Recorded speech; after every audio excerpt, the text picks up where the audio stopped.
অনেকদিন পরে চলে এসেছি আবারও একটি নতুন ভিডিও নিয়ে। আশা করি সবাই ভালো আছে। তো আজ আমি দেখাবো ক্ষীরা এবং টমেটো মাখানো।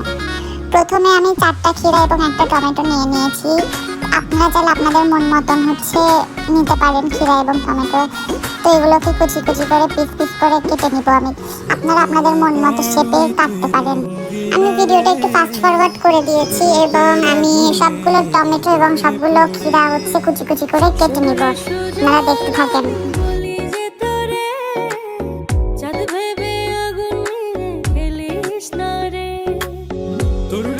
ঝলকে মনিল পলকে তোর রূপের ঝলকে মনিল পলকে তোর ছাড়া এখন আমি বাঁচি কি করে।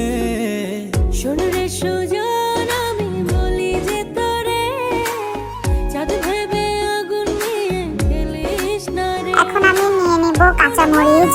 আমি এখানে আমার মন মতো কাঁচামরিচ নিয়েছি। আমি যতটুকু ঝাল খেতে পারবো ওই হিসাবে, আর আপনারা যতটুকু ঝাল খাবেন ওই হিসাবে আপনারা কাঁচামরিচ দিবেন। তো কম খেলে কম দিবেন, বেশি খেলে বেশি দিবেন। তো এবার আমি কিছু ধনেপাতাও কুচি কুচি করে নিব।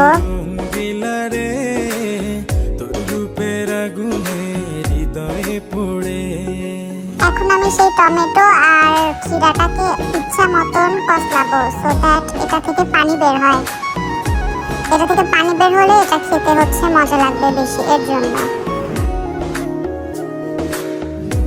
এখন আমি মরিচ, তেঁতুল এটার ভিতরে একটু সামান্য লবণ দিয়ে এটাকে মাখাবো।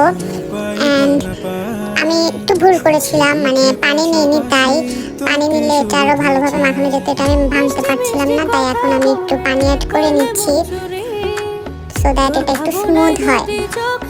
এন্ড এটা স্মুথলি মাখার পরে আমি এর ভিতরে সামান্য পরিমাণে একটু লাল গুঁড়া মরিচ অ্যাড করে দিব। আপনারা চাইলে নাও দিতে পারেন। আমি ঝাল খেতে চাচ্ছিলাম তাই এটা একটু অ্যাডিশনাল অ্যাড করে দিলাম। এন্ড দিয়ে দিলাম একটু চিনি। তো আপনারা আপনাদের স্বাদ মতন অ্যাড করে নেবেন। দিয়ে আমি আমার মাখানো শুরু করে দিলাম। যখন দেখবো এটা অনেক স্মুথ হয়ে গেছে, তখন আমি এই শসাগুলোর ভিতরে এটা অ্যাড করে দিব। তো আবার ভালো করে মাখাবো, অনেক জোরে জোরে আর কি মাখাতে হয়, মানে কষলানো বলে আর কি আমাদের এদিকে। তো কষলাই নিব। দেন আমি ধনে পাতাটা লাস্টে অ্যাড করতেছি, সো দ্যাট আমার ধনে পাতাটা একদম চেটকে না যায়। তো ধনে পাতা দিয়ে আবার মাখানো শুরু করে দিব আমি। এটা জাস্ট ডিলিশিয়াস, অনেক মজা। আমি এটা একটা রিলস ভিডিও দেখে ইন্সপায়ার হয়ে বানিয়েছি। অ্যান্ড এটা এত মজা লেগেছে, টু বি অনেস্ট। বডির যত একদম স্লিপিং নার্ভ থাকে বা লেজিনেস থাকে সব একদম এক ঝটকায় দূর হয়ে যায়, মানে সব ঝটকা লাগে বডিতে। তো এটা just too good, too yummy.